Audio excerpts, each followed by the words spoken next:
આજે આપણે જાણીશું કે રેડિયોથેરાપી એટલે શું, એ રેડિયોથેરાપી કેવી રીતે આપવામાં આવે છે અને કઈ કઈ જગ્યાએ એ કેવી રીતે ઉપયોગમાં આવે છે.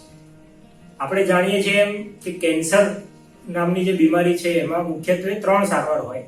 એક ઓપરેશન, બીજા નંબરમાં કિમોથેરાપી અને ત્રીજું રેડિયોથેરાપી. રેડિયોથેરાપી એટલે શેક.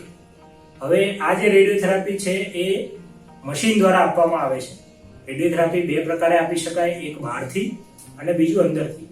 મોટા ભાગે અત્યારે એડવાન્સ ટેકનોલોજી વાળા મશીનો લગભગ દરેક હોસ્પિટલોમાં ઉપલબ્ધ છે અને એની મદદથી બાહ્ય અથવા તો EBRT એક્સટર્નલ બીમ રેડિયોથેરાપી એ પ્રકારનું રેડિયેશન આપણે આપી શકીએ છીએ.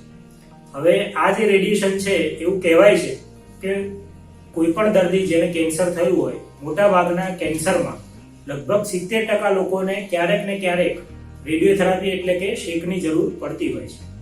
રેડિયોથેરાપી દરેક બીમારીમાં અલગ રીતે આપી શકાતી હોય છે.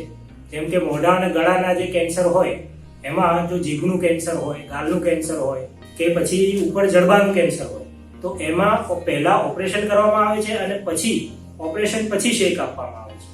જ્યારે ગળામાં જ જીભની પાછળનું કેન્સર અથવા તો સ્વરપેટીનું કેન્સર, જો એવા કેન્સર હોય તો એમાં સીધું પણ શેક વડે અથવા તો રેડિયોથેરાપી વડે બીમારીને મટાડી શકાય છે.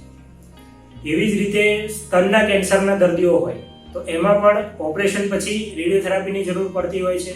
અન્નળીના કેન્સર, પેશાબની થેલીના કેન્સર, પ્રોસ્ટેટના કેન્સર, ફેફસાના કેન્સર, આ દરેક બીમારીમાં રેડિયોથેરાપી એક મુખ્ય સારવાર બની રહેતી હોય છે. એટલે ઘણી વખત દાખલા તરીકે અન્નળીનું કેન્સર હોય અથવા તો સંડાસની જગ્યાનું કેન્સર હોય તો રેડિયોથેરાપી ઓપરેશનની પહેલા આપવામાં આવતી હોય છે.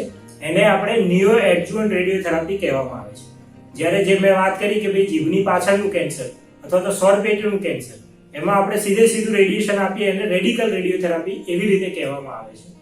અને જે ઓપરેશન પછી આપણે રેડિયેશન આપીએ છીએ એને એડજુવન્ટ રેડિયેશન કહેવામાં આવે છે. એટલે રેડિયેશન ટોટલ આવી રીતે આપણે 3 રીતે નિયો એડજુવન્ટ, રેડિકલ અને એડજુવન્ટ રેડિયેશન એવી રીતે આપી શકીએ છીએ. બીજું, ઘણા કિસ્સાઓમાં દર્દીઓને બીમારી ઘણી વધી ગઈ હોય છે, હાડકાઓમાં કે મગજમાં ફેલાયેલી હોય તો એવા કિસ્સાઓમાં દર્દીને રાહત આપવા માટે પણ આપણે એક રેડિયેશન આપતા હોઈએ છીએ. એને આપણે પેલેટિવ રેડિયોથેરાપી કહીએ છીએ. હવે રેડિયેશનથી શું સાઇડ ઇફેક્ટ થાય છે અથવા એની શું માન્યતાઓ છે એ આપણે પછીના વિડીયોમાં જોઈશું. નમસ્કાર.